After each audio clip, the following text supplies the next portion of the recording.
Namaskar, everybody. Great to see you. Let's start with, maybe we can do a few Om. So close your eyes.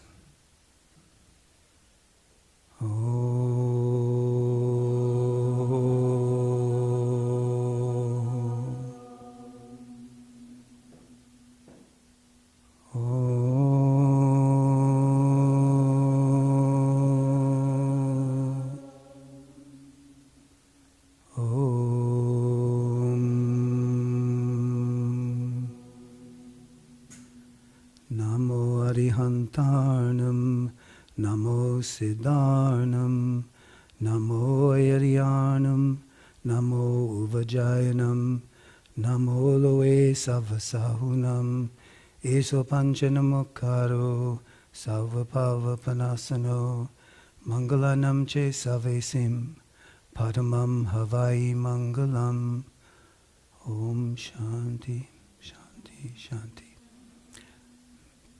So it's a joy to be here for this special weekend.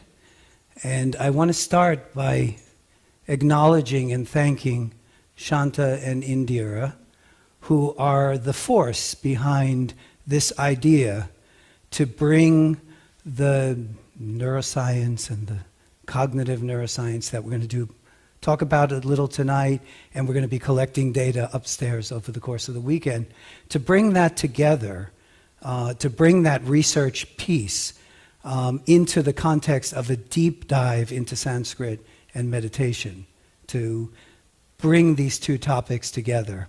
And really their vision is what has drawn us all together. Sarah and I have been working on some other projects up at Yale, but really excited to be working here. And Dr. Mulukutla, Sarah, will be presenting after I finish my introduction tonight and talking a little bit about meditation and medicine. She is a neurologist who uses meditation in the context of Parkinson's patients and doing really amazing work, and to our great fortune, beginning to collect data with the brain imaging with us in New Haven. I really, again, just want to say that this is an exciting thing for me because I first came to Ananda Ashram when I looked like that. I'm standing behind my guru, Chitrabhanu, in India, in Palitana, and that's me looking a little, I don't know, grouchy or something. But 16 in India was, I guess I was a little overwhelmed. But I was here before that at Ananda Ashram and met the Guruji, Dr. Mishra, and many of the others from the ashram, even earlier than this, and I was very blessed and very fortunate to start my early life immersed in meditation and healthy, mindful practices. And so Jayashree and I, you all know Jayashree, who is my better half. We just celebrated our 40th anniversary last week. And of course, Jayashree is serving as a trustee. We're really committed to the Ananda Ashram and to the mission of deep meditation and deep scholarship. And the last thing I want to say, just as a sort of overview or background, is that many of you know this. But Shanta and Indira and I talk about it all the time. Dr. Mishra was committed to creating dialogue, East-West School of Music, East-West School of Dance, East-West School of Sanskrit. And he always had, as a scientist and as a physician, as well as a Sanskrit scholar and a yogi, he always had that commitment that we should bring science and yoga together at Ananda Ashram. And that's really what this is about. So before I give my slides and my presentation, I want to tell you what we're going to be doing this weekend and make a quick introduction of my colleagues who are here. So the idea for this presentation, or for this weekend, is to do the deep dive into Sanskrit that you've already begun and that will continue throughout. And Sanskrit as a vehicle to deepen meditation, of course. What we're going to be doing around the edges, myself, Sarah, and my two colleagues, young colleagues who are sitting there, Virginia Chambers, you can wave your hand, who graduated recently from Emory and is working as a researcher in our lab, not only on my project, which looks at how children develop language, and particularly oral and written language, and what can go wrong and how we can potentially do something about it. But she's also working on amazing work with babies and how babies actually acquire language. And she'll be here. And my other colleague, Gladys Venegas, who just graduated last year from Yale. Again, both have finished their bachelor's and looking to get research experience and then apply and then head off to grad school. But Gladys did her senior thesis with us, looking at children who struggle with learning issues and some of the brain predictors in the studies that we do. So in the next 2 days, here's what we're going to do, and then I'll shift into a presentation. We are set up in the music school upstairs, thanks to the kindness of Naren and Deepak and Seth. And we have this very cool cap. It's called Functional Near Infrared Spectroscopy cap. It looks like an EEG cap. You've probably seen them on television. And what it measures is it measures changes in brain activity, particularly changes in, and I'm not going to nerd out on this, so I just want to give you at least a first feeling. And we'll tell you more about it as the weekend goes on, and for those of you who participate. But it basically detects changes in brain activity through changes in, are you ready, oxygen content of blood.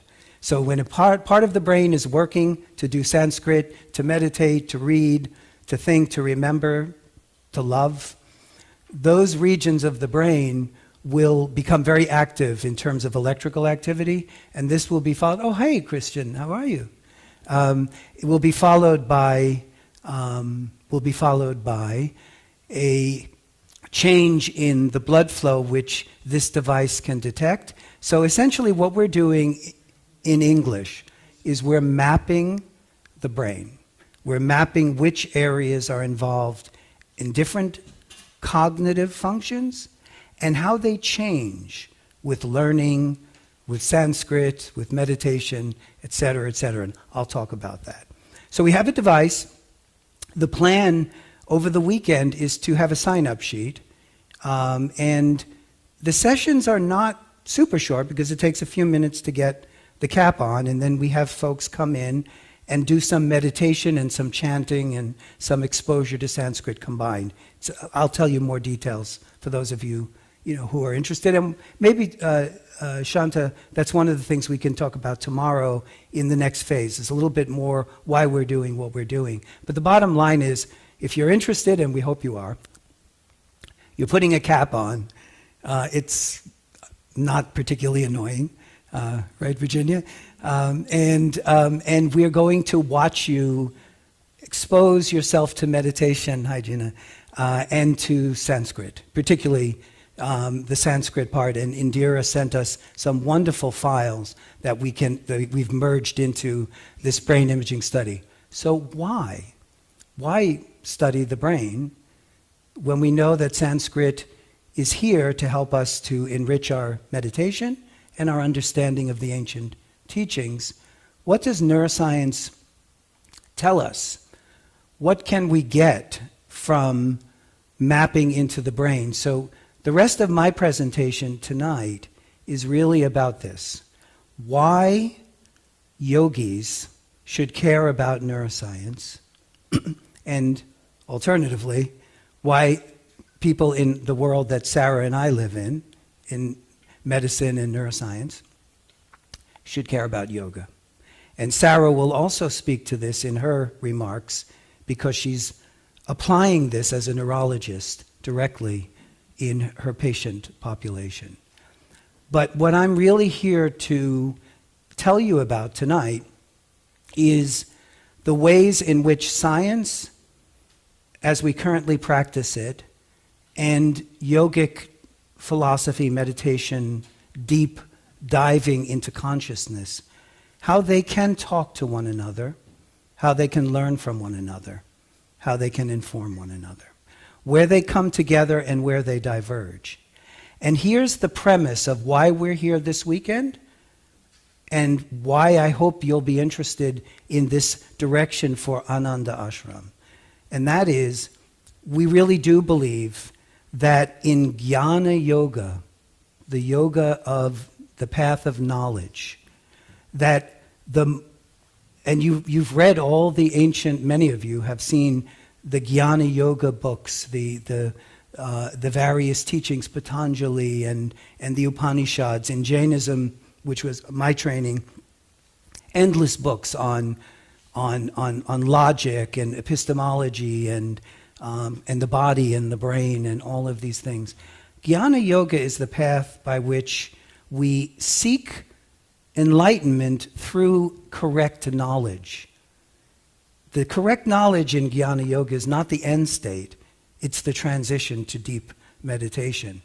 And the argument I would make, and I'll talk a little bit about, is this, that in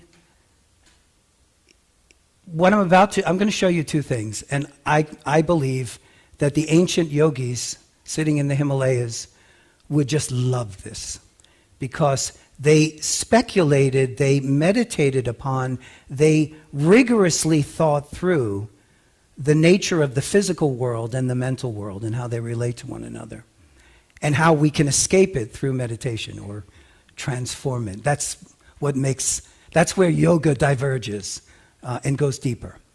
But they were great scientists. And yogis today, my first gurus when I was young, they said a yogi and a scientist have one thing in common: curiosity. And deep, endless, painful, needing to understand what's real. And they even share methods to a degree. So with the guidance of Shanta and Indira and others, and Dr. Mishra. I remember him as Dr. Mishra, of course. I was here in those days. We want to really try to promote the dialogue between science and yoga and Sanskrit. And we want to be able to deliver on the promise that I'm setting out here, which is we can actually benefit from talking to one another. So let's go. I showed this figure last year. So I do a lot of brain imaging. We measure the brain structure, the gray matter volume, and the white matter tracts that connect one part of the brain to another.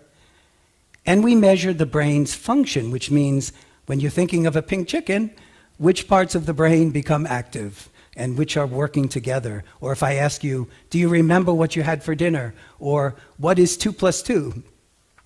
We can map the function of the brain and the structure of the brain. And by mapping it and understanding it, we can then ask a number of questions, which my slides will show. How does the brain work? What goes wrong in disease? How can we fix it? And in yoga, a deeper question. How can we optimize it? How can we transcend its limitations? So this is really what I want to talk about. But brain imaging has exploded in the last 30 years.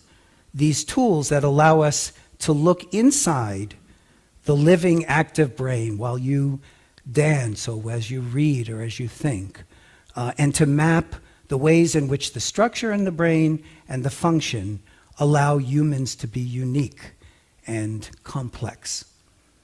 So this image here, this is my favorite, I want to give you a feeling. How many neurons, Dr. Shah, do we have in the human brain. The rough estimate these days is 86 billion, right? That's what you kind of get from some of the estimates that are out there. 86, that's almost as many neurons in this little sack of stuff as there are in the entire galaxy, stars in the galaxy. Not quite as many, but lots. And all of these neurons are synapsing on one another in endlessly complex ways. And here I am saying, I'm Ken, and I'm going to meditate, or I'm going to drive my car, and I'm sitting in this universe of endlessly complex and beautiful brain activity that underlies the ability to ask the question eventually, who am I? Okay, which is the question of all yoga. Who am I? So 86 billion neurons is a lot to work with. Sarah, you concur? Yep. No, 86, that's at least... We have two MDs here. So, so this is... Well, let me stop. Sorry. This is an image... Seth. I was going to walk, but I'm not going to walk. Seth is training me to stay in one spot. This is a really incredibly gifted laboratory at University of California, San Francisco. And what they've done is they've taken a whole lot of images of brain structures, and you're seeing them, the folds and all the different layers, and they've mapped brain activity while people did different cognitive tasks. And then they did a lot of high-tech, I don't know what they call it, CGI, Christian, I don't know, whatever it is. And they removed the gray so you can see it. So this is real brain activity while you do something like study Sanskrit.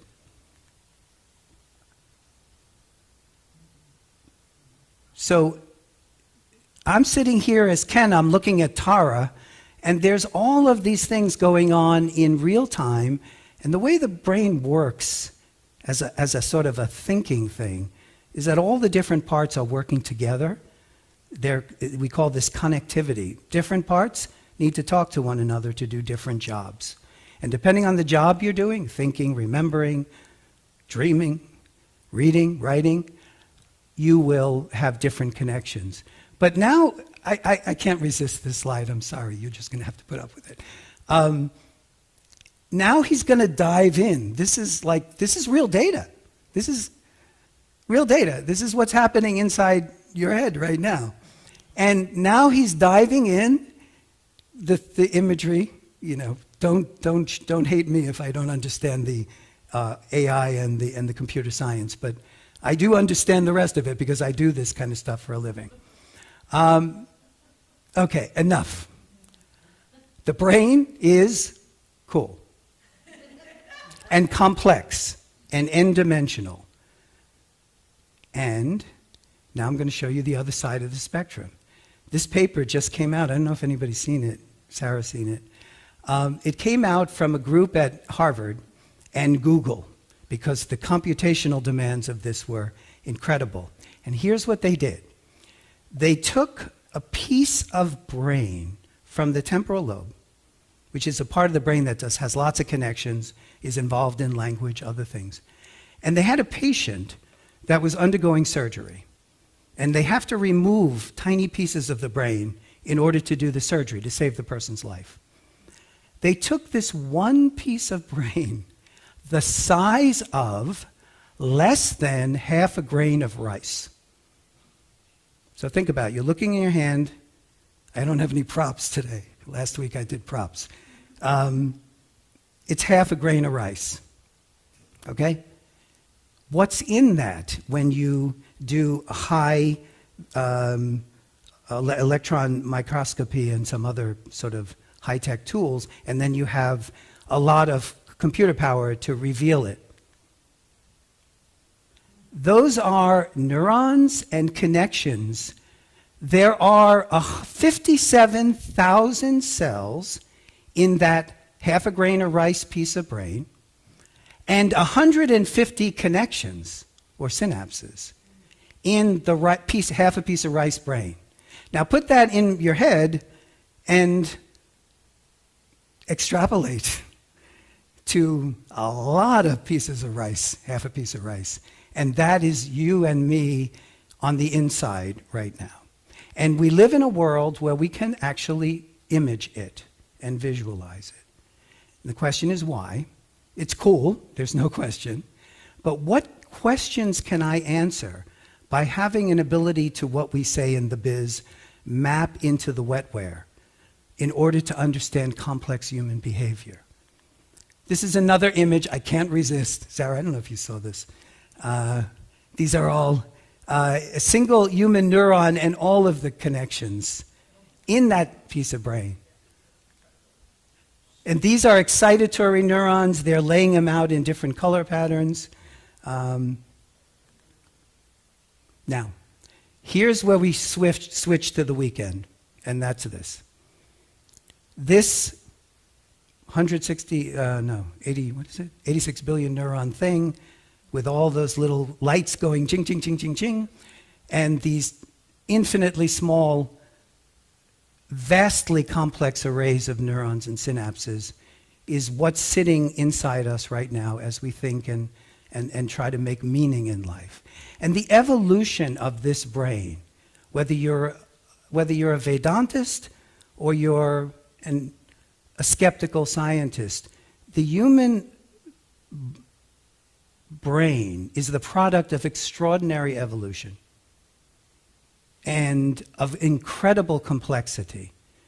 I mean, it just blows me away that all of this is sitting here right now and, liking what's on TV, okay? And we can now study it in ways that we really couldn't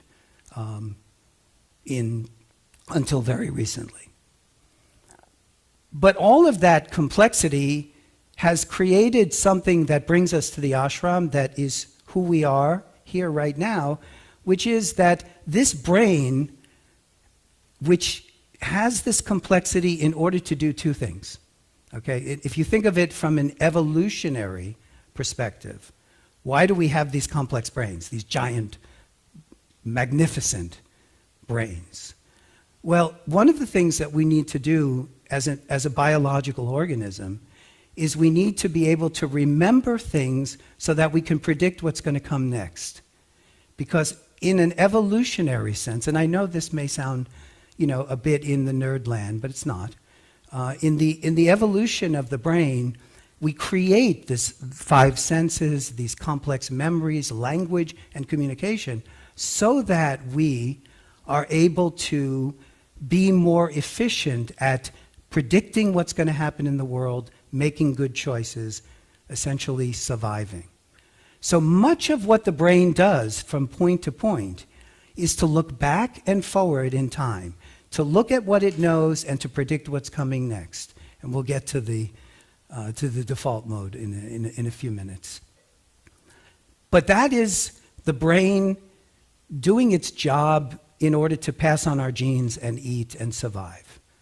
But what yogis understand and deep scientists is, once you've got all this, you are drawn to this magnet of a question that has essentially obsessed yogis and scientists forever. Who am I? Or the Jains they use the term koham. That's, but whatever term you use. So we have this magnificent machine and this biology, and we're drawn to ask the great question, who am I? So we're using all of this elaborate evolutionary machinery to basically try to understand what's real. So the path of Jnana Yoga, as I understand it, is the drive to understand who am I. Even if the highest state of yoga is the elimination of mind and the transcendence of mind, we use the mind to basically ask ourselves, why are we here? How did we get here? What does it mean? What can I control and what can't I control? And I argued, and I'm repeating a bit, that the scientific method is friendly to Jnana Yoga in so many ways. So there are differences and similarities in my mind, and I'm not going to obsess on this, but I want to go through it quickly. The mind, science, and yoga, where do they come together and where do they diverge? Well, science, as we practice it, depends on the ability to measure, to somehow represent phenomena in the world by numbers. So in a sense, science is limited to that which can be measured. And when you look at those incredible half a grain of rice brains, we can measure it. And when you look at that complex system as the brain spun around, we can measure it. And this is somewhere in all of this, somebody who comes out of it and says, who am I, Koham? Okay, so we're capable of measuring the mind. We're even capable of looking at the brain correlates of consciousness. What happens in the brain when we're conscious? Yoga and meditation, in my mind, when it's practiced in the jnana path, also is bound to measurement up to a point. The jnana yoga that I learned on understanding mind, matter, consciousness, epistemology, was actually grounded in precise measurement and clear logic. So yoga and jnana yoga walks a long way in the measurable. This is what meditation looks like. We'll talk about that in a second. We can map meditation into the brain. That is measurable. The only thing is, what happens in a place like this is that at some point, the consciousness is pulled in on itself. It says, I'm done. I want to know where I come from. I want to know what is real. And that is enlightenment. And enlightenment is something that's arguably not measurable. You may see the brain change if somebody is enlightened. You will. But it doesn't matter, because the enlightenment itself is the end state. The enlightenment cannot be represented by numbers. Krishnamurti wrote beautifully that anything that we can perceive is keeping us from what is ultimately real. But science and yoga share a lot of things. For example, objectivity. The best scientists I know and the best yogis I know are curious and objective. And this is like really important, because even in yoga, the great yogis always say, test it for yourself. Understand it for yourself. And they're not just talking. A lot of people say that and then they don't really practice that. In my mind, a yogi and a scientist is somebody with an immense curiosity and a great discipline. So there has to be objectivity and an avoidance of what we call, response, confirmation bias in science, and what we call blind faith in religion. Now, these are the places where science and yoga tend to differ in their focus, but not necessarily so. It's just the way that it is. In my laboratory, and I think, Sarah, in your work, we tend to ask this question: how does the brain give rise to thought? How does it break down in some disease state of some kind? And how do we fix it? And those are really good questions, and brain imaging and the things we're doing upstairs are really nice and useful. But in meditation, we ask this other question. I'm repeating this a few times. Not just how does it work, but how well could it work? How might the mind and brain work if we knew how to harness it? If we understood it deeply enough in science, but then we took that big kick in the butt into something deeper. So this is where I think yoga diverges. In all traditions, Vedanta, Samkhya, Buddhism, and Jainism, the one that I was trained in, there is an emphasis on self-discovery, on meditation. And the essence of all meditation, as Ramana Maharshi said so eloquently, is self-inquiry. Who am I?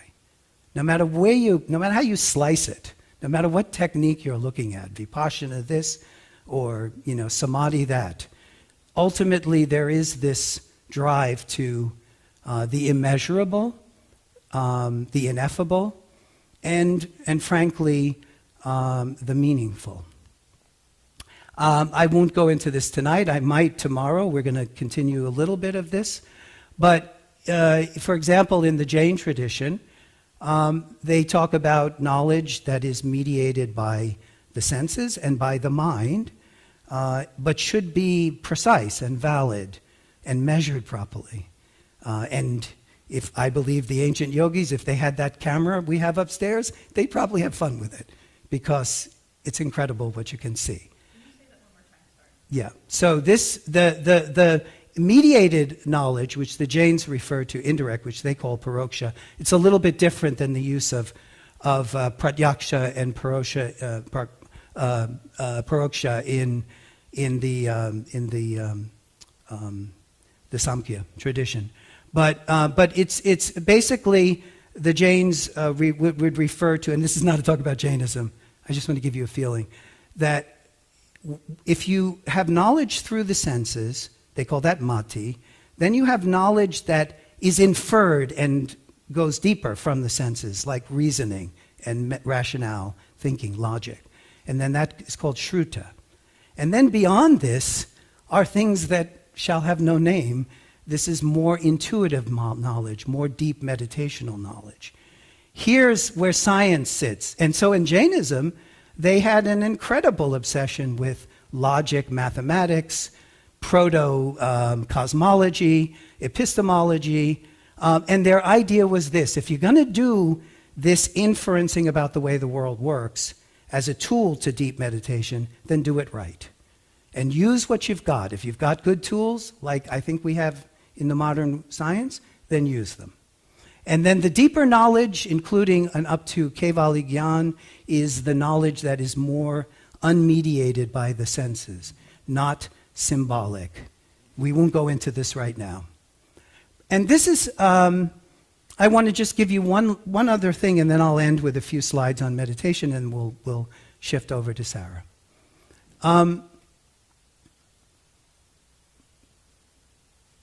This stuff I showed you with the big brain and the tiny thing, somehow out of all of this we have consciousness.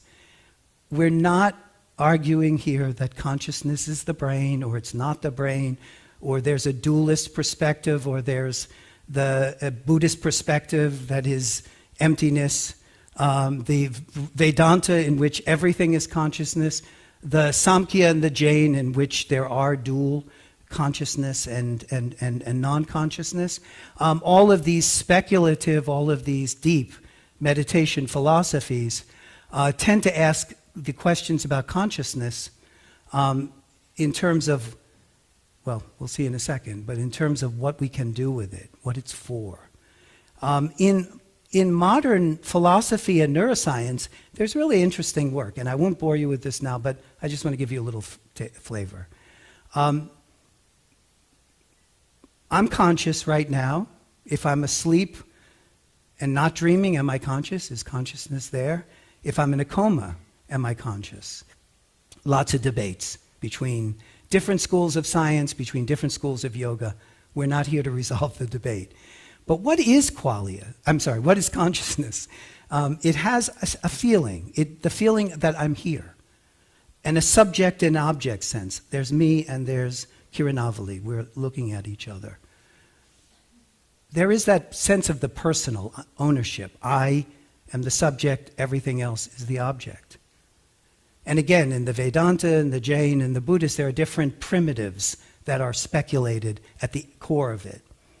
But it's undeniably being aware right now. We know what it feels like. And in philosophy, there's a lot of focus on what consciousness feels like. And they call this qualia. But in cognitive neuroscience, there is a tendency to ask a very different question. May sound boring, but it's not. And that is, what is consciousness for? Now, I've argued that consciousness is for turning inward and saying, who am I? That's the yogic teaching, and I believe that. In the scientific world, the speculative neuroscience of consciousness, there's a focus on things like, what can you do if you're conscious that you can't do if you're unconscious.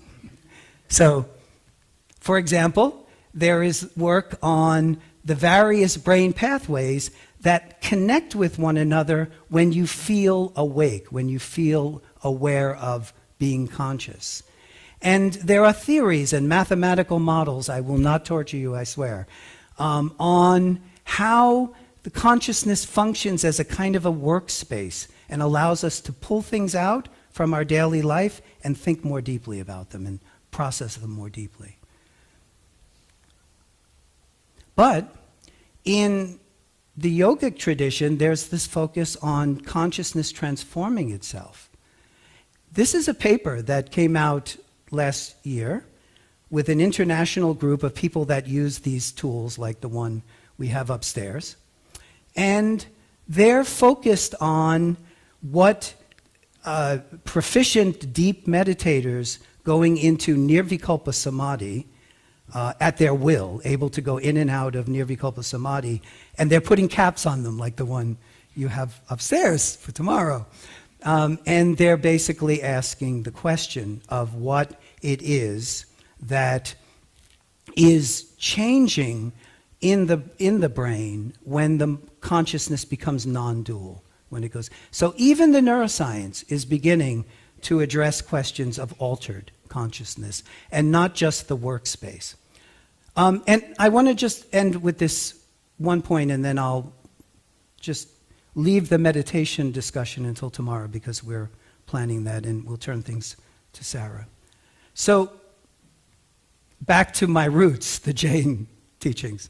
I'm not, Jains believe in ahimsa like a lot, and that's cool.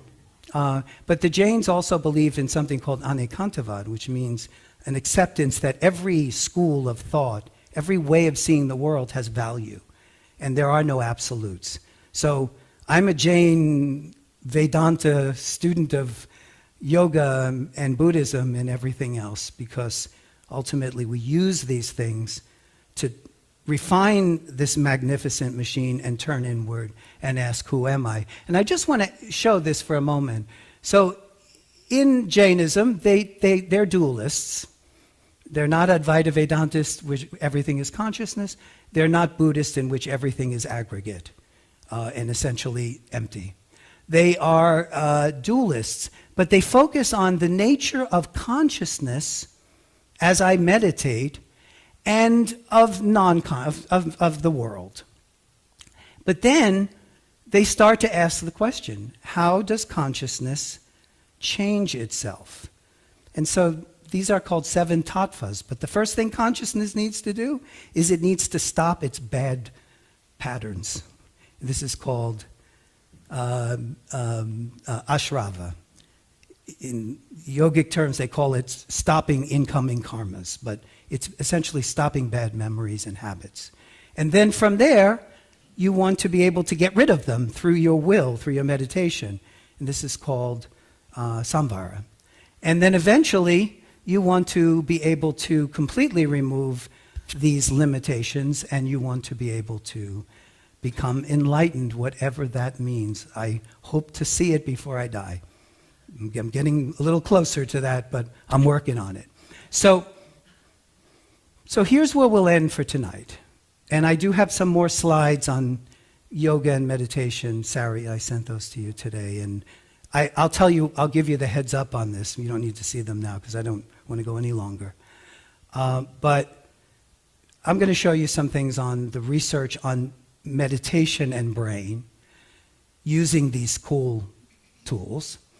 And I'm going to make a claim, which is, I think, a fairly conservative claim right now, that meditation, when it's fully realized and utilized, is really good for brains.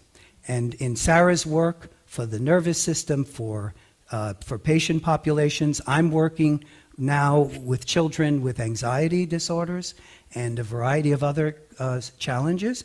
And we know that meditation is, and I'll show those slides when we have some time, meditation, with whether it's focal or witnessing or a combination, is directly impacting the stress response, those parts of the nervous system that are measurably making us miserable and keeping us from asking in a beautiful and pure state, Koham, who am I?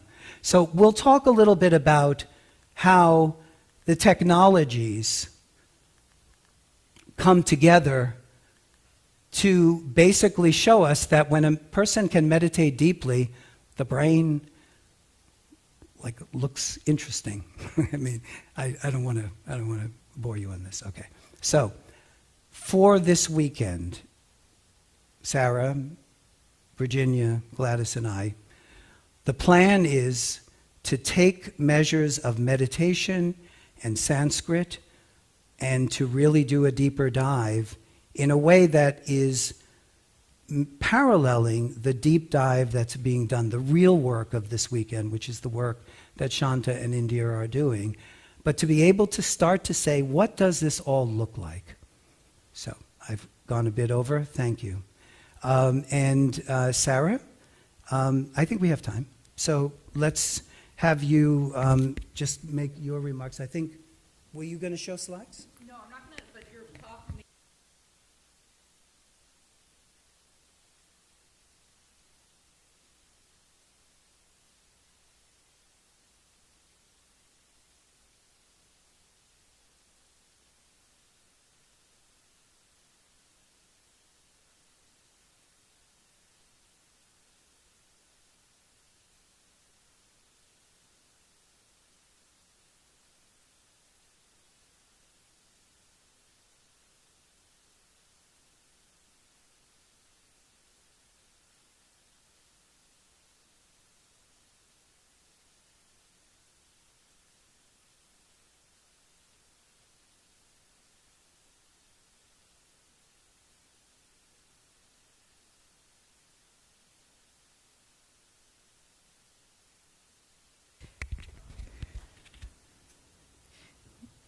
Is this on? Yeah, this is on.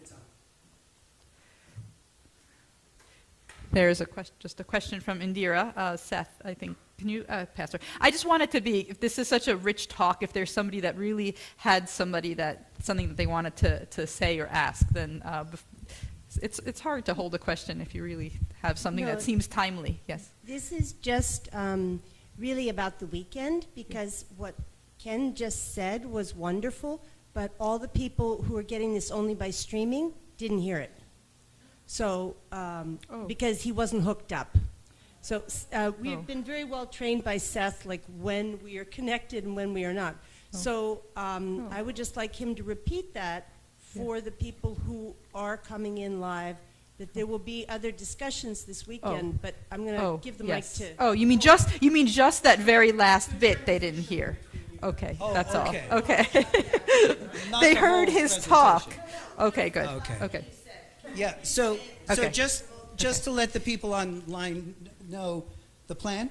Yes. So for those who are here in person, we're going to be collecting data on the brain measures, and we're going to have several sessions, and Shanta and Indira and Sarah and I are going to talk about this, where we kind of bring these topics together in a way that might be a bit more presentation or some question and answers, and then finally a panel discussion.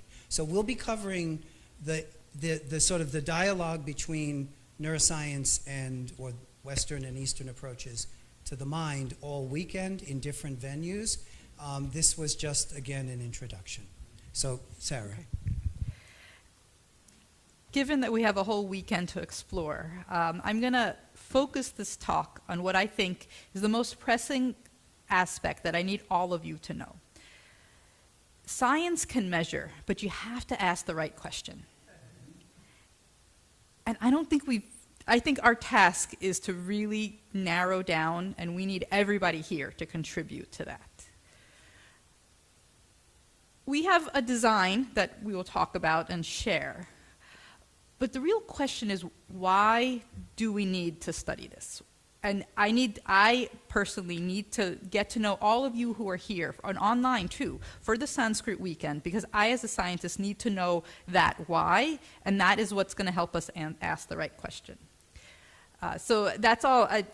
In fact, I was going to start with this interactive question. Is there anybody here who wants to share what is most exciting about studying science? I think I will go ahead and do this. Do we have a microphone, and is it on? Is there a volunteer who is very excited about the science portion in particular, but also because they have benefited from, okay, very good, benefited from Sanskrit? I want to know why. And can we have a, where's the microphone? To Swami Kriyananda. I'm both a math and science teacher as well as a yogi. And interesting things happening. For example, they've discovered using this same technology that people who get good sleep at night are less prone to getting brain disorders, like and that's a very fantastic. I saw a program on PBS about it. Okay, so question for you. Do you think that yoga and or Sanskrit can help promote good sleep? Yes, but also even in the meditation process. Mm-hmm. Like I meditate morning and evening, and it not only you're coming from that deep space, but it sets a pattern for your interaction, your active day. Okay. So one observation you have is that if we can show this association that that yoga or meditation, say, promotes good sleep, for example, that might inspire more people to try it, especially those who may have trouble sleeping, and this could prevent brain disorders, dementia. There's a strong link with dementia. Alzheimer's. Yes, Alzheimer's, yeah. Okay, great.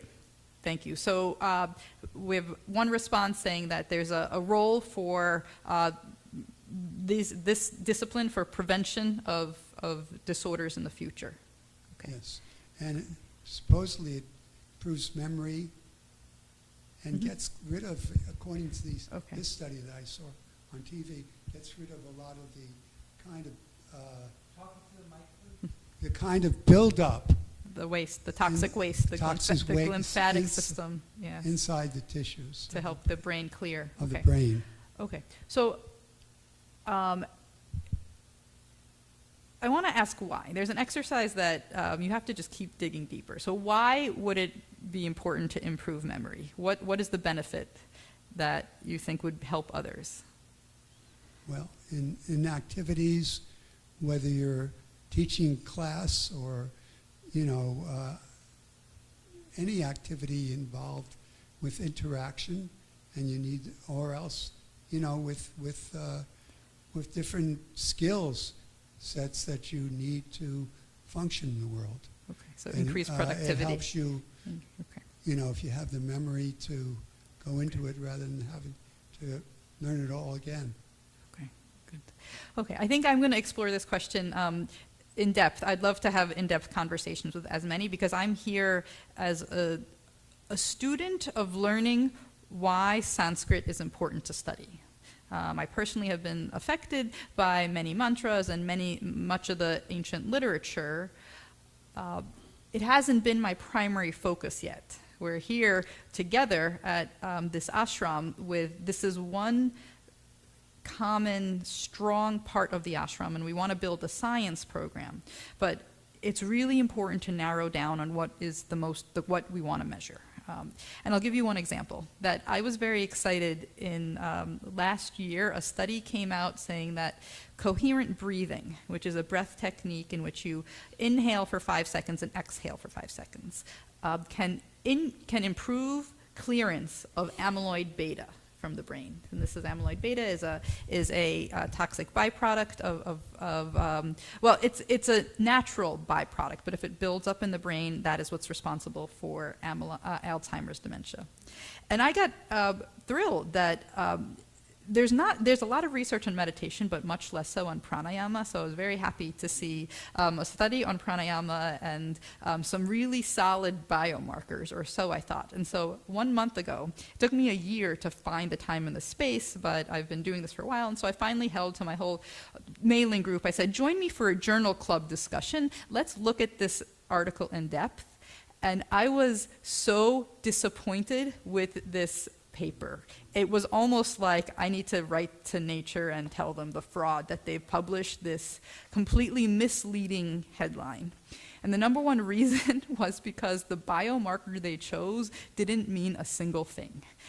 So your Swami Kriyananda already said that sleep helps promote amyloid from the brain, or the byproduct from the brain. So they measured people at one time point and another point, and they said that it's lower. But one night of disrupted sleep can change that value. So can you really say that this intervention did that? Well, in a large population, that's why you run statistics and you try and see if really this was true finding or an untrue finding. But the next issue that happened is I had to look into what this biomarker meant, and there's huge controversy on whether increased or lower levels are good for you. Because there's a whole literature saying that, no, the people who have higher levels are the ones that prevent it. It means it's getting out of the brain and it's in the bloodstream. That's one. And the second one is that just the values were completely off from what is meaningful in science. And so it's just complete fraud. So anyway, back to square one. Nope, I'm still looking for good pranayama studies. We have to create it ourselves.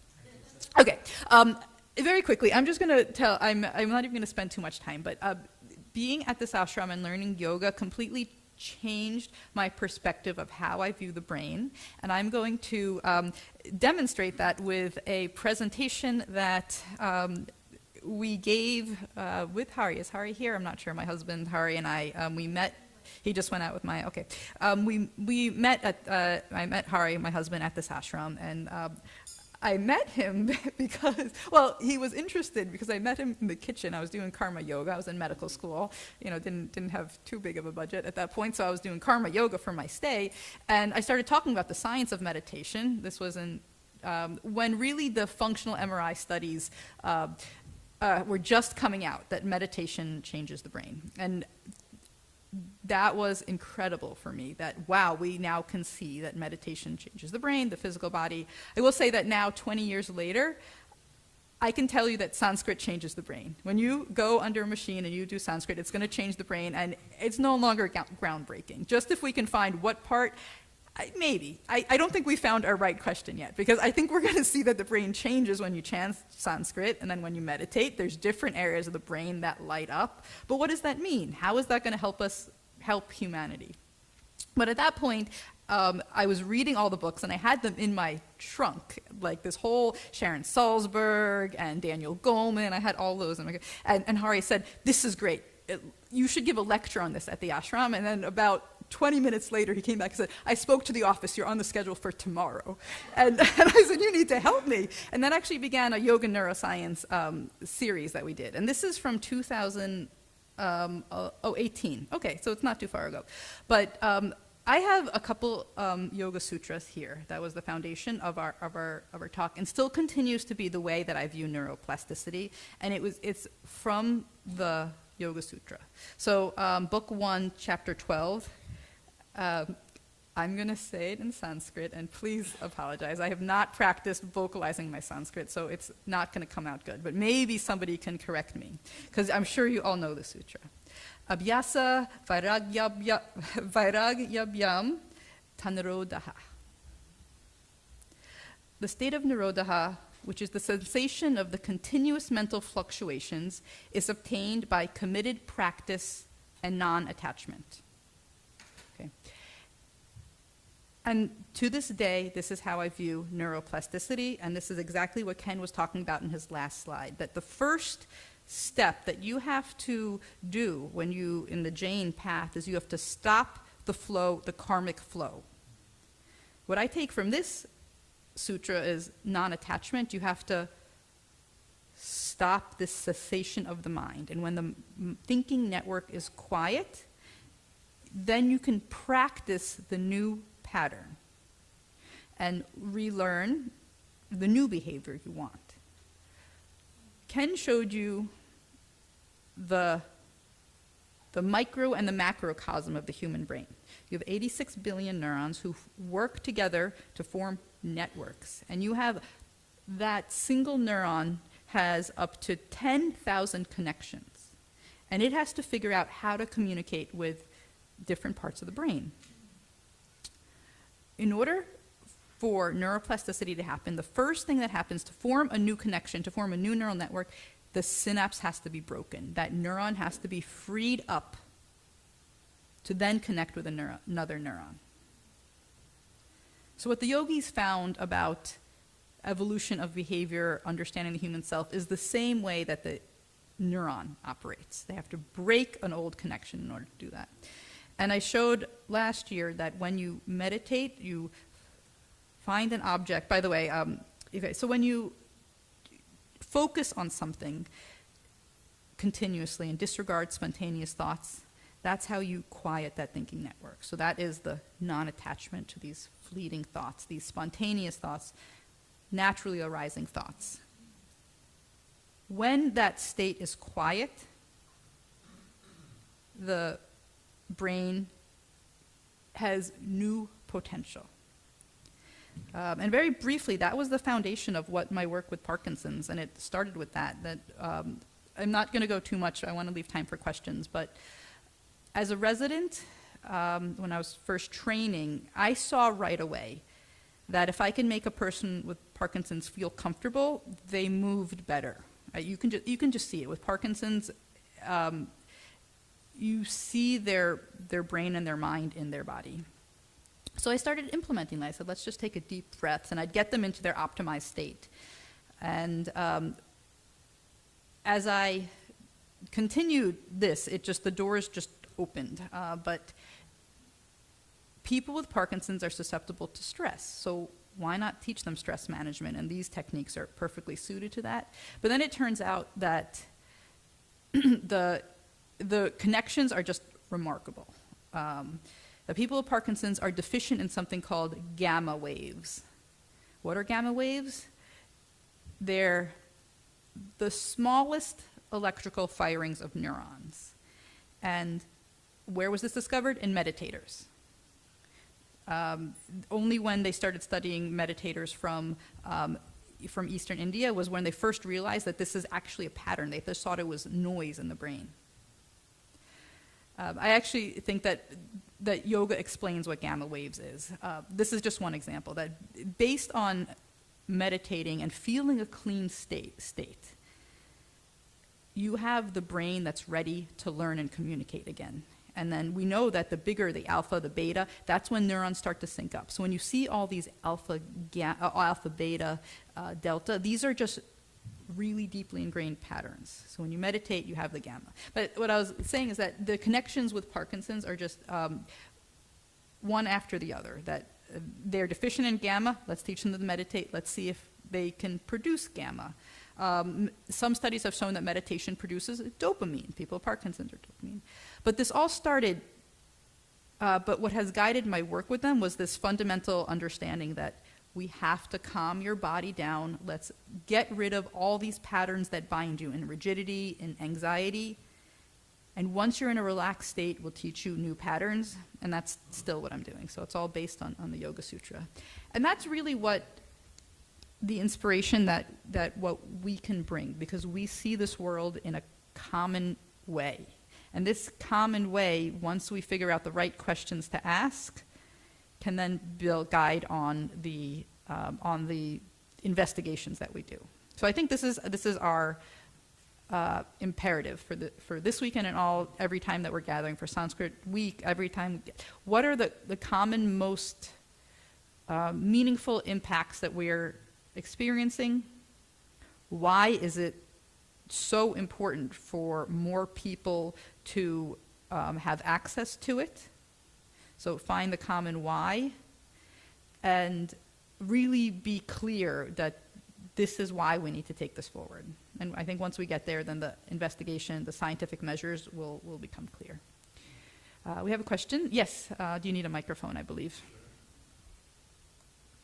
And I just want to say that I didn't introduce it, but I'm just deeply grateful for having found this ashram in medical school, for having the ground to even pursue this, and to Ken. When Ken offered to collaborate, I mean, it's been moving just incredibly smoothly, but he's invited me to his lab to actually test some of these hypotheses, and just thank you, Ken, for this partnership. But his lab, he had the expertise to actually to get together to come down on what are the barriers we're looking for. So just express my, it's great to be here representing this concept. Yes, a question from Shanta first. So not so much a question, Yeah. but in 1974, and we know that Guruji was a neurosurgeon and a brilliant scientist.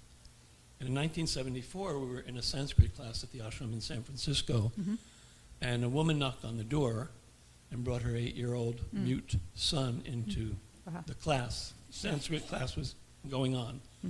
So Guruji stopped the class and asked the lady, what can we do for you? And she said, well, I just finished taking my young 8-year-old son around the world looking for a cure for his muteness. And went to psychologists, neurologists, the whole gamut.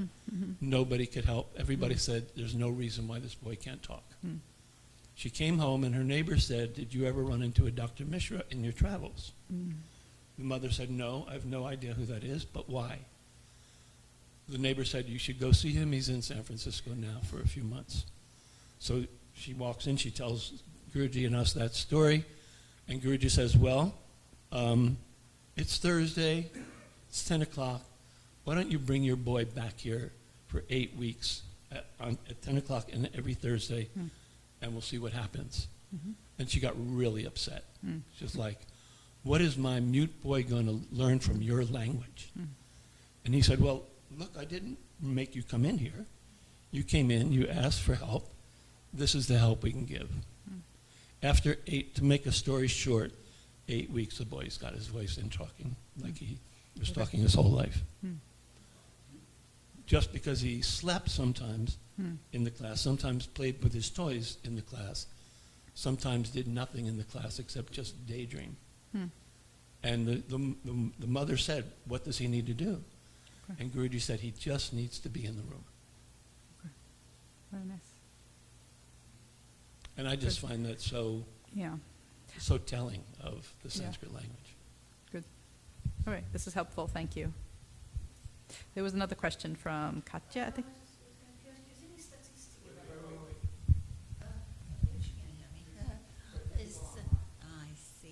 Is any statistic available for Parkinson, evidence of Parkinson meditation help with Parkinson? Is any statistic there? So layman, you can see it because we know that, but how do I tell my brother, who doesn't believe in meditation right now, that he has Parkinson's? So. Okay. There's a handful of studies that have shown some increased movement after doing just meditation. They just sit and they learn to meditate, mindfulness-based stress reduction, and their movements improve. That's a couple studies there. They show that they look at the MRI and they are looking at the hippocampus. The brain has changed in Parkinson's subject. There was another large study recently that just looked at depression and anxiety. I think that, so there's some, but I think we have a lot to contribute because we're being a little bit more, very more focused on on some of the findings we're going to have. So I'm hoping to lead the way in leading that, but we're still working on it. Hey, what do I say to my brother? So right now, let him look at my website and see if he resonates with him. Right now, we're working with the early adopters, the people that come and they say, this looks interesting, let me try it. They come for one session and usually they're hooked because the stories from the whole group, that even if 1 or 2 people will right away say, hey, I did this and it controlled my tremor, or I realized that my feet don't move because I'm angry at them every time I stand up. I decided to stop being angry and my feet move better. But it's still it's still a small population that we're reaching because it is people who inherently are open to it.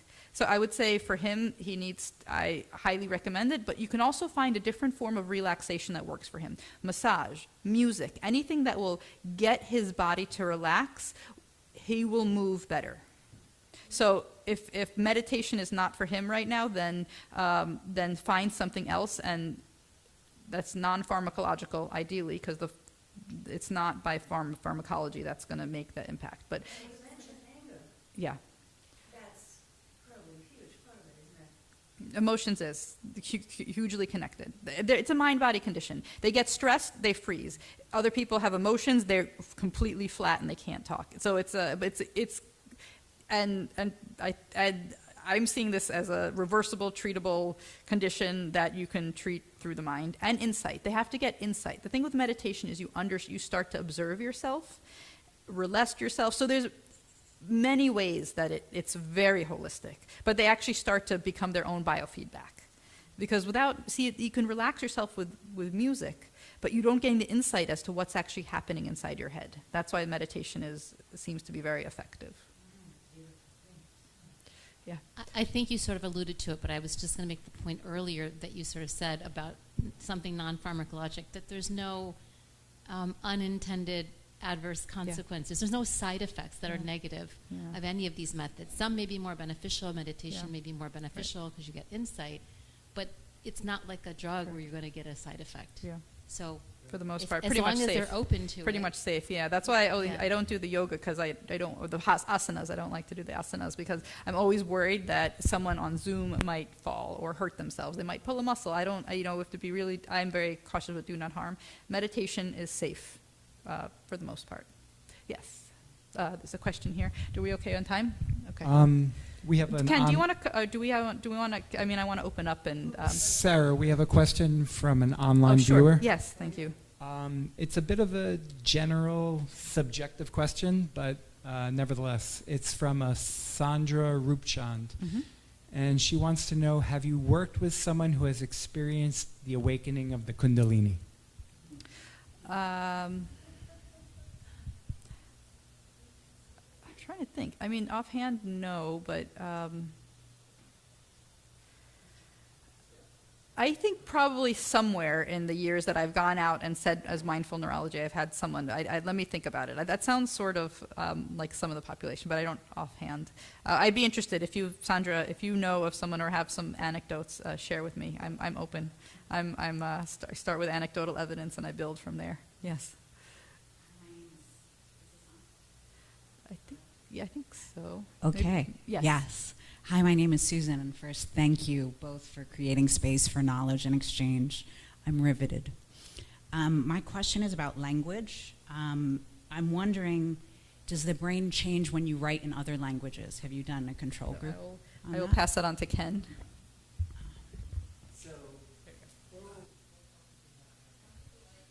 We're waiting for Ken to mic. We can't hear you.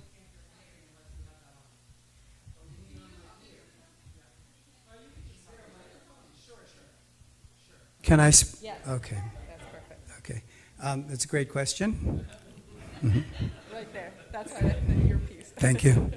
And it's a complex question, but in general, this is the field that I work in, is how the brain develops language, how oral and written language learn to talk to one another, how that differs in different writing systems around the world. So we can talk in more detail, but the answer is that when we find in general that, a couple of things that would make sense to you, that learning a new language strengthens and reinforces a number of cognitive dimensions. It strengthens and reinforces language itself, memory and control and things of that sort. And there's a growing work that I think looks reliable on cognitive aging and bilingualism. So this immersing in languages, as we're doing this weekend, is healthy in many, many ways. And the written spoken form that you alluded to is even in many ways more interesting because, for example, when we study children as they acquire language and then as they acquire reading and writing on top of that, and we sort of look birth to 10 from the brain perspective, you can see that the earlier stages of learning always involve the mind using motor systems to learn. It's a real interesting feature of the way of current neuroscience that a lot of learning we do is embodied. It lives in our body. We feel it through our body. It's called embodied cognition. And one of the things that helps oral language and written language, especially Chinese language learning, is writing. Writing itself, both the understanding of the script and the mechanics of it, can actually be reinforcing to stabilizing the new language code. Now, that has been looked at in different contexts. We hope, if not this weekend, and as Sarah said rightly, we'll identify questions this weekend, and then we'll explore them with these techniques as we go forward. But it is very clear that the experience of learning the writing system as well as the second language is reinforcing and strengthening not just language in general, but a lot of things with what they call executive function and control and attention. So that's a long answer. Was that clear? It was. May I ask a follow-up about Yeah. the nuances of oral? Right. And I say this, I'm genetically Indian and born in New Jersey, so my pronunciation is horrific. Right. I'm a fledgling student of Sanskrit. I'm wondering if there's differences when Sanskrit is pronounced correctly and not. I mean, I don't think we need a brain cap necessarily. I can say I know of no data with brain caps except there's a lot of research, kind of strangely related, to how we monitor our own communication and how we develop strength of language by our ability to hear our errors and to correct and to do those things. So that's a big area of research. That sort of self-correction is very sort of strengthening to the language machinery in general. But I don't know of any data specifically on pronunciation correctness and incorrectness. Indira, I think you wanted to say something. Let me just say one strange connection, though. One of the things that we're studying in the lab that now Sarah's come to is how brains, how the brains of two people communicating become entrained to one another. It's really fascinating. We're doing this work at Yale. So you basically, I'm talking to you, you're talking to me, and there's this kind of correlative activity, or they call entrainment, as we communicate with one another, right?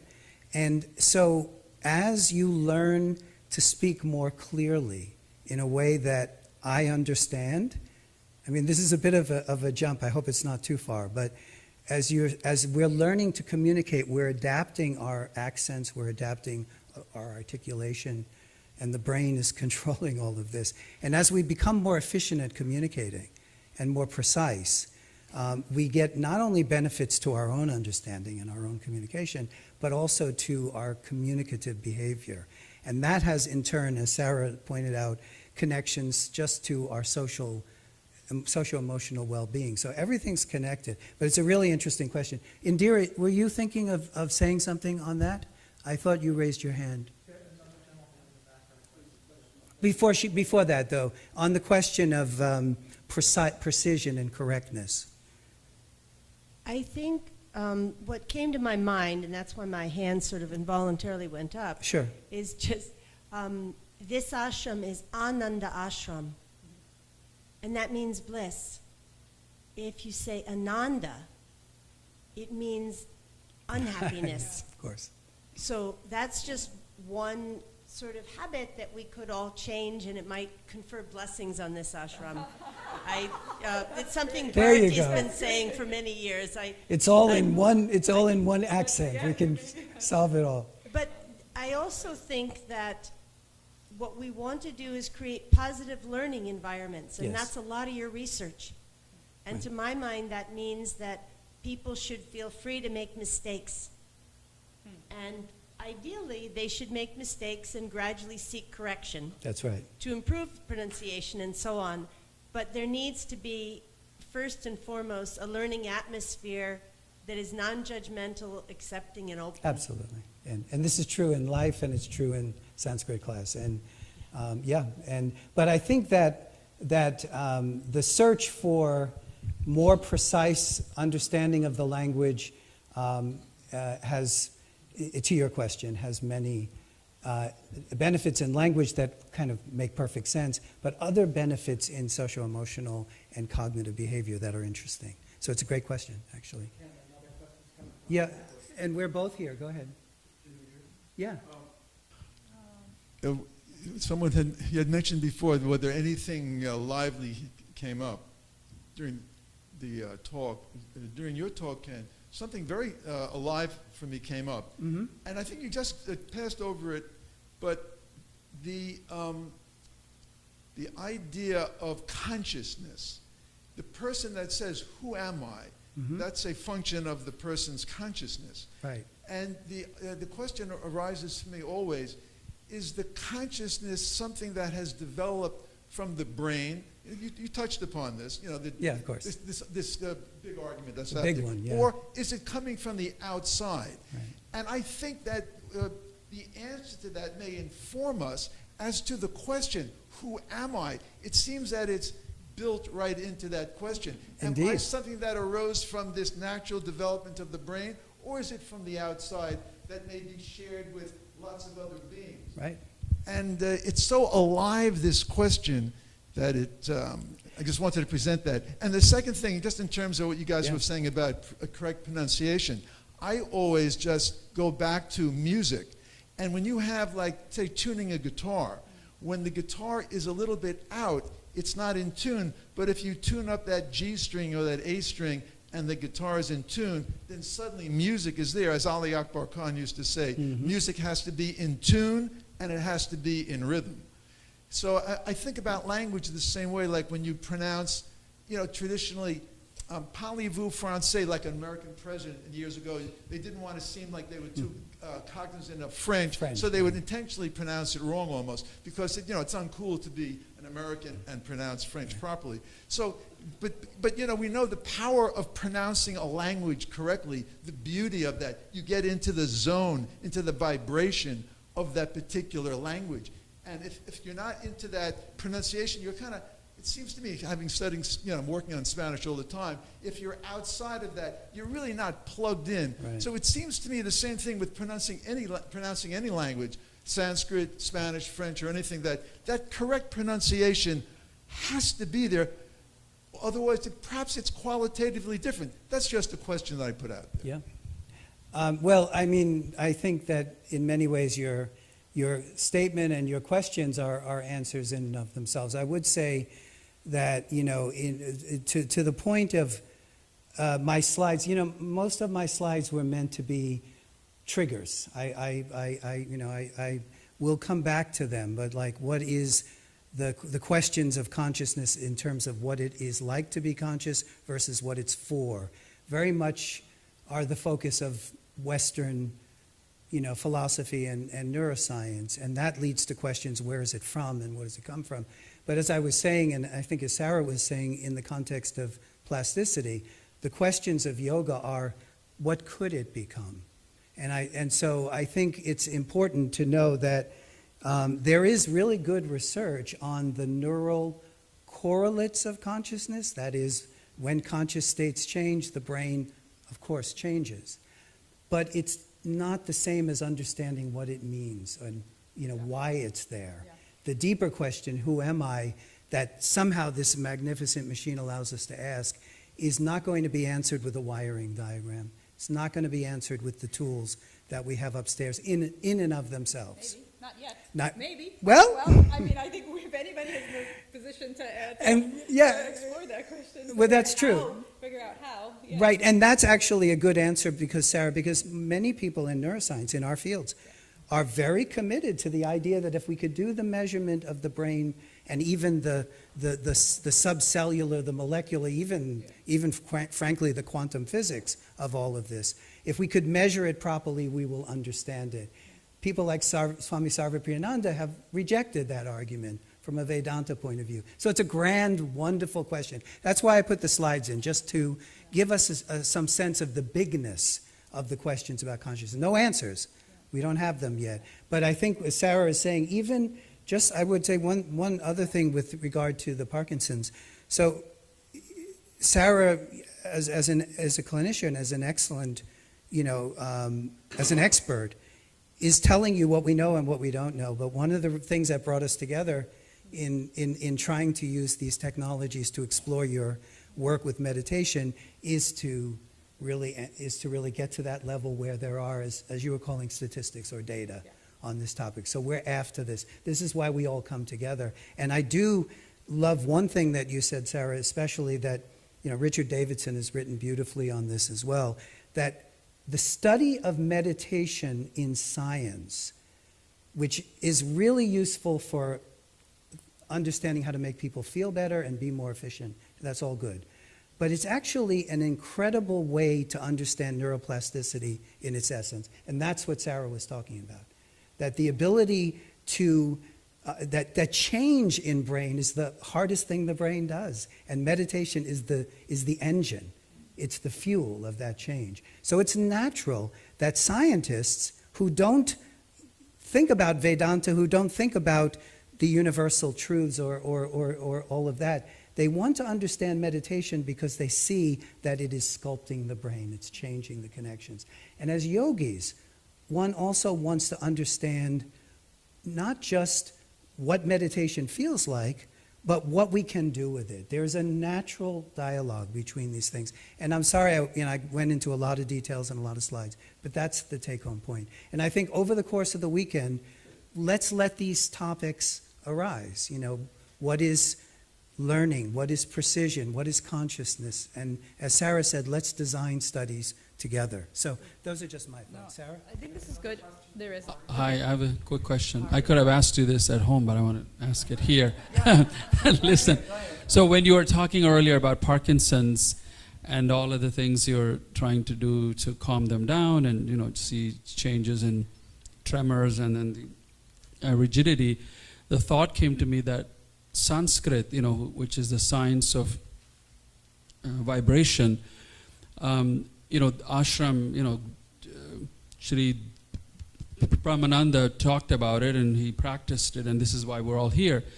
If you listen to Guruji's audio, for example, Yoga Sutra from way back when, and even the Devi Mahatmyam that he chants, if you get a really good quality sound system, without all the noise, a high fidelity sound system, and you hear Guruji's voice with Devi Mahatmyam, have you thought about trying that on Parkinson's patients who are open to that, and then seeing before and after? I was curious. Not that in particular, but just sound vibration has been very effective. We had one remarkable experience where on a retreat I did, there was a sound bath where, the two people just did all sorts of different instruments, Tibetan healing bowls, but also they probably had close to 20 different instruments, and just for an hour. When this gentleman stood up, he was completely unfrozen, and he said that effect lasted for 2 to 3 weeks for him. So, I view Parkinson's as just being able to make the connection. So the sound did that.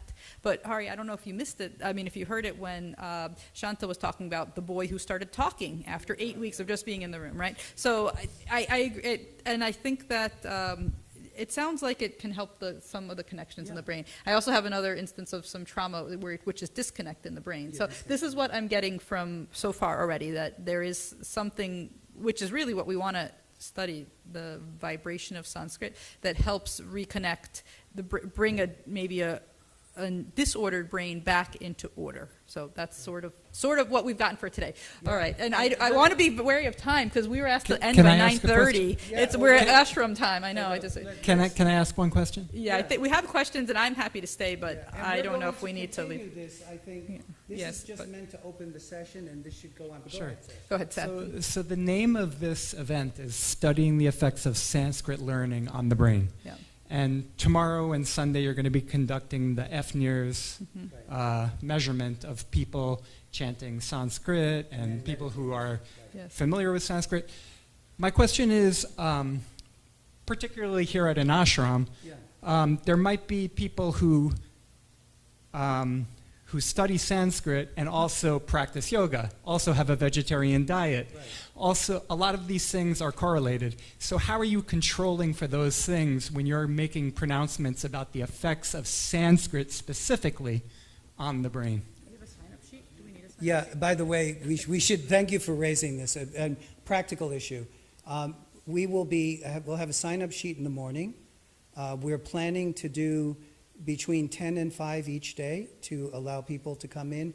The session would, it's a bit long, but it's not very difficult, and part of it is 20 minutes is meditating. But we would ask you to sign up at different times, and we'll be here in the morning with the times for Saturday and Sunday. So thanks for reminding me on that practical issue, Seth. Every experiment, as you know, is flawed in some way. It doesn't know, because we can't control everything in one experiment. And so what science does, and you know, is it uses converging operations. Sorry, I don't want to go into nerd land, but every experiment will have a sort of what it can answer and what it can't. What we try to do is look at it from a number of experiments, which each might be good and flawed in different ways, and try to converge on the final evidence. So any one experiment is going to have things that are hard to control. But with regard to your specific question, you can get data on all of those things, and you can then statistically remove the variance in the brain, sorry guys, that is attributable to these things that are difficult to control for. It's called statistical control, and then try to see what is residually happening in the brain. But everything we do in all science, whether it's neuroscience or any other kind, is always dealing with innumerable nuisance variables that need to be. Now, the real fun of science is when the nuisance variables become actually part of a more complex, what's called interactive system, where you want to see how they work together. Science is slow, conservative. Sarah said beautifully, we need to demonstrate what we can and can't do. I do want to say one last thing before tonight ends, because we are trying to make this, as Sarah rightly said, about asking questions. So let me ask you a question for this weekend. Is learning Sanskrit good for your brain? Well, I can tell you that learning a second language is good for your brain. And is learning Sanskrit good for your meditation? Well, we see and feel that it is. But why? Is it something specific about that language, or is it any second language? Is there something about Sanskrit that's unique and different than other languages? This is what the science, the skeptical science, would ask. We know that learning a second language is strengthening your mind and probably your meditation. Is there something specific about Sanskrit relative to Chinese or Arabic or any other, Finnish, that is different, that is quantitatively or qualitatively different? One thing Sanskrit learning does is it allows you to study the sutras, and that's where meditation lives. But is there something about the linguistics of Sanskrit, the mathematics, the structure, that's different than other languages? And many scientists and many linguists and neurolinguists would say they're skeptical that there is. So let's be real here this weekend. We know that we want to understand how Sanskrit works, how it changes the brain. We also want to know what's unique about Sanskrit, why it helps the meditation in the way that it does. With our little experiment, which is a flawed first experiment, we will be looking at how exposure to Sanskrit during that session impacts meditation. And that's a first question. But I want to be clear. In science, we don't just come in to believe something. We come in to test it. And I think Sanskrit is beautiful in so many levels. Let's ask which ones are unique to the language. I have just one other thought to throw out, but also we should be asking about your level of experience. That's another factor that I think could really significantly impact how much and how strongly the brain changes. Right. But I have just one question. So you talked about learning as being an embodied process, and one of the areas of neurology that is exciting me is I'm finding all these evidences where finally neurology is showing that mind and body are connected. From our perspective, we meditate, you know that. But they're starting to show that you can see changes in walking as a way to diagnose dementia. They can check your walking gait and they say, uh-oh, you're on a track to get dementia. And then there's a motor strip in the brain, which when they first mapped it out, were convinced that it's just connecting to muscles. And then last year a paper came out and it was semi-controversial but also super complicated. So I think only a tiny % of people probably read it. But they say, no, we need to change this to the somatocognitive autonomic network, because now they found that the motor strip also has connections to the cognitive and the autonomic nervous system. Okay, for us that's no, yes, and the feet lobe. So for us, but so how does this inherent understanding of mind and body, which is embedded in, I mean, somehow it's embedded in Sanskrit, and that's, I think that partly has to do with its efficacy, and I would love to understand that more. But I assume it is because all of yoga emerges from this understanding. Yeah. Scott, is there a microphone that we can give you? Because we need to hear it. And this is, I mean, we'll end soon, but it's fun to But be able to after start thinking after about Scott, it. we have an online question. So Scott will go first. Go ahead, Scott. Well, there's so many aspects of Sanskrit. Mm-hmm. You have the studying of the language and the alphabet, the verbs, all those aspects. Right. Then you have the magic, like you were saying, of the sutras, Mm-hmm. where there's meaning, where here at the ashram we've often been taught you don't even have to pay attention to the meaning because there's a vibration in these sutras that gives you a direct experience. And then there's the aspect where you might find that there are mantras or sutras that are like poetry that touch your heart. And that might have a whole different experience. And then there might be things that you have a sutra, and then you're reading it, and it's connecting to you not just by, oh, I don't know what this sutra means, but now I'm really connecting to this sutra. Yeah. So I'm just saying those are like 4 different aspects of Sanskrit Absolutely. or language. And the melody of the chanting, the which melody. also just Oh, changes. I yes, brought that up because it yes. just changes your physiology when you move from the saying the alphabet to singing it. And it might depend upon your religious background, yours. because That's right. many people have studied Yeah. different languages Yes. in their study of religion, and the melodies and the singing, and so anyway, there's many parts. Indira, Yeah, can we give it? Indira. Oh. We had the online Yeah. question. Did you want to answer though, or Well, you no, had a but new she's question? answering the same question. So You're let's let answering? her answer. Here, you can have. I was commenting more. Yeah, I mean, that's what we want to hear. Your comment. So I think one of my concerns about how this was being set up this weekend speaks to some of what was just talked about, which is what I was saying earlier today at some context is Guruji was unique in that he taught through chanting more than most people. We spent many, many hours chanting nouns and verbs. Indirectly, we got a ton of pranayama out of that. So we got breath control from chanting as fast as you could chant. But Guruji taught that any form of Sanskrit could be a tool for meditation. So I just wanted to basically make the comment that teaching that some of grammar learning we didn't chant, and Panini grammar is a great example. It's not that you can chant Panini sutras, but studying them and understanding them is also, I find, very helpful for my brain. And in states of agitation where I don't want to hear anything about poetry, Panini is good for me. Now, it could be on lots of levels, and it may be just like it's an intellectual bone that my brain is chewing. But I also go back to what Guruji said, was that Panini was another source of healing. And that's not primarily a chanted modality. It's just literally the descriptive linguistics of the language. No, anyway, just...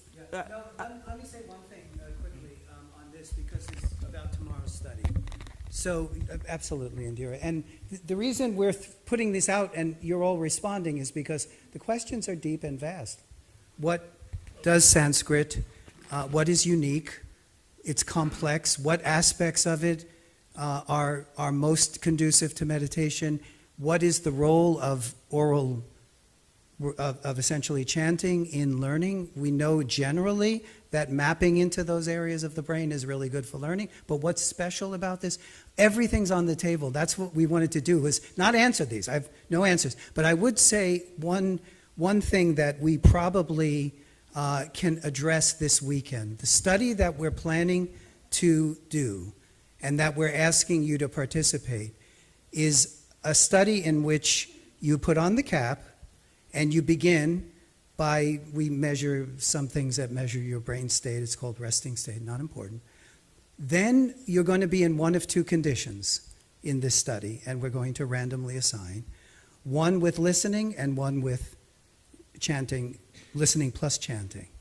And then we're going to do 20 minutes of meditation and then go back to that sort of baseline state that we measure.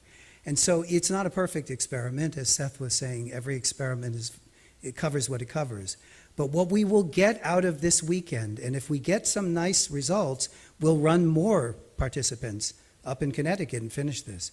But we'll be able to look specifically at whether hearing Sanskrit versus hearing plus saying has a direct impact, not on general brain activity, Sarah, but rather on the specific connectivities during meditation. So we want to see if we can predict forward on not just the general state of meditation, but some of the, the connectivity differences. So it's an imperfect study, all studies are.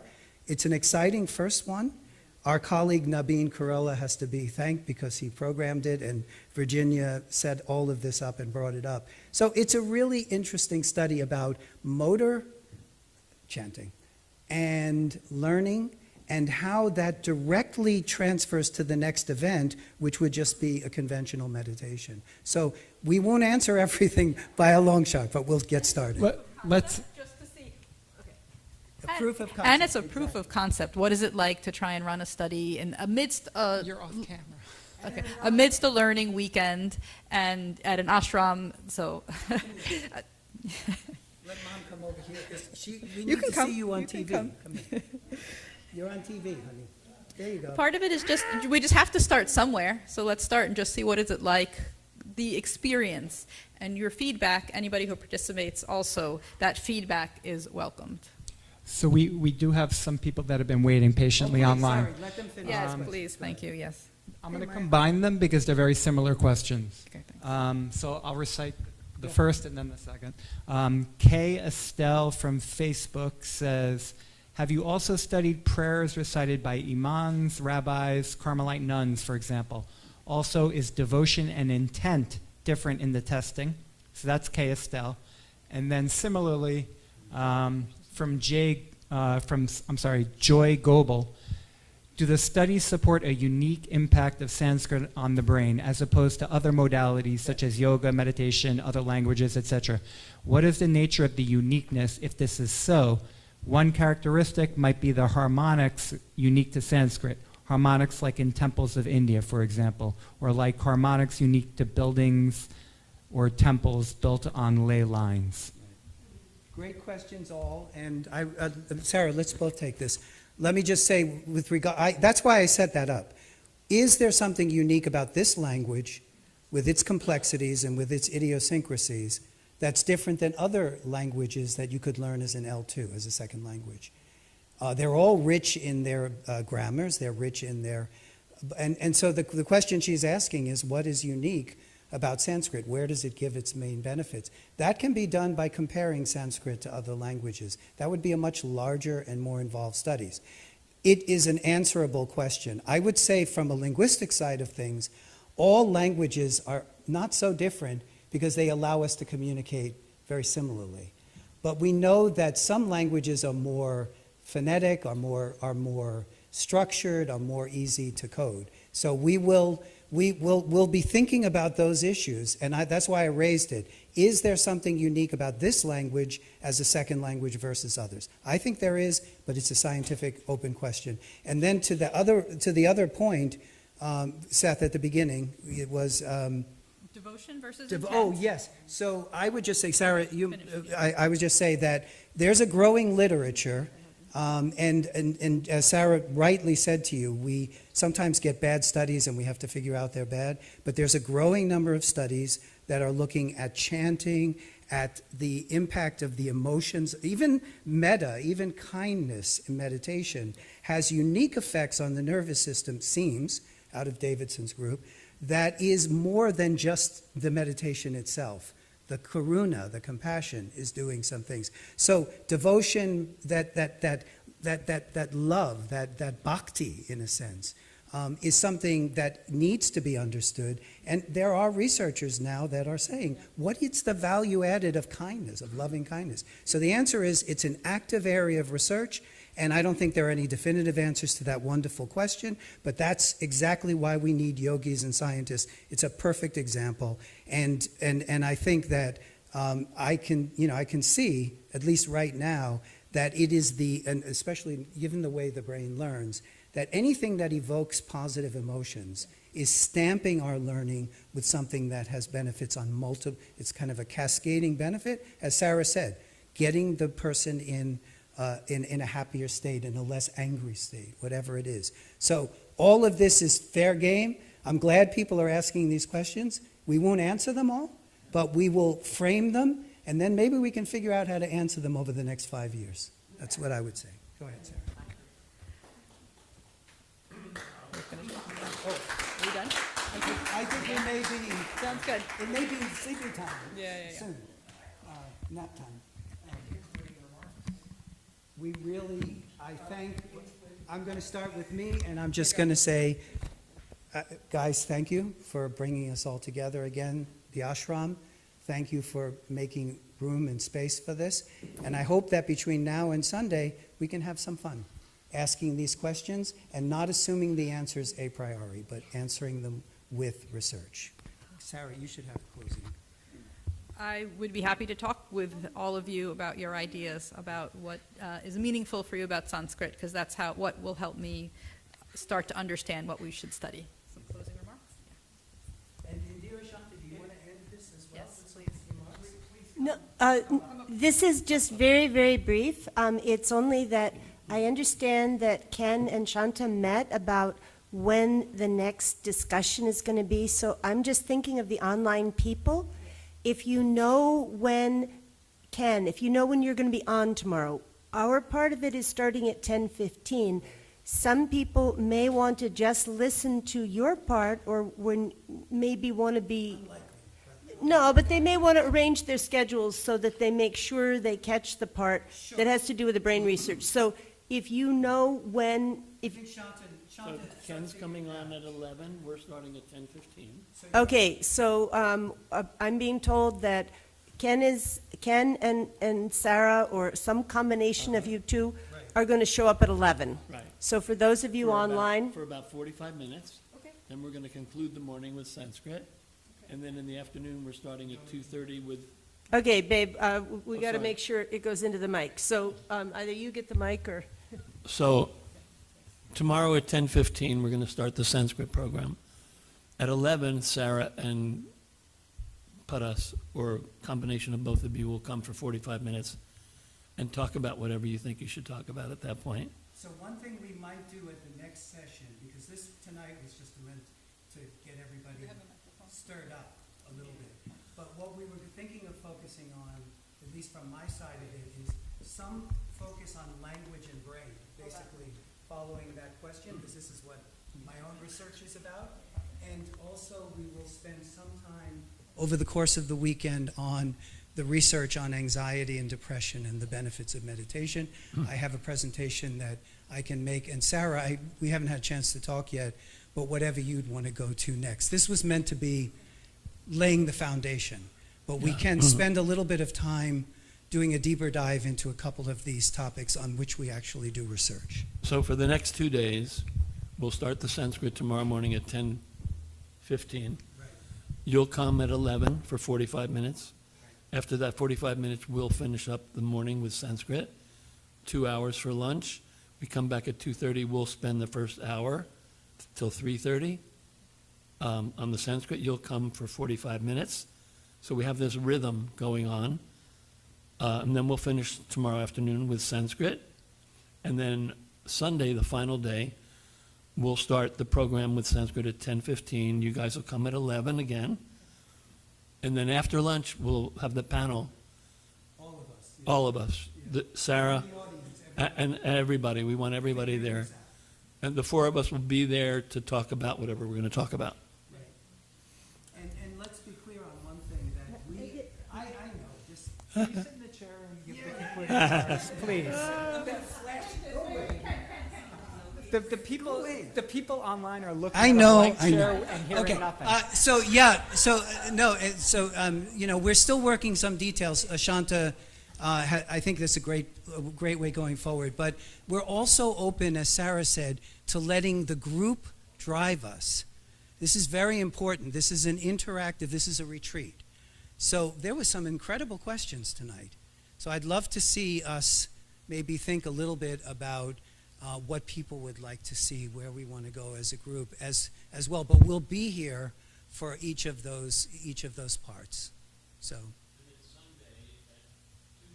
Right. Right. Right. And as I said, if you want to participate in the brain study, it's essentially a 45-minute investment of your time. 20 minutes of which would be meditation, and the other 25 minutes would be setting up and also doing the Sanskrit and doing the other things. So I hope that you'll be interested in seeing how that works, and Virginia and Gladys and I can explain what we're doing and how it works. So, yeah. So that's the plan?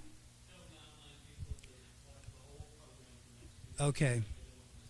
Okay, and we can end with an Om, huh? Maybe? Oh, you can watch the whole thing online, and you know, if only we could measure your brain online, then you could be, one of these days, by the way. Ashram, either Ananda Ashram Facebook Live or the Ananda Ashram YouTube channel. And we really look forward to your hanging out with us for this weekend. Thank you.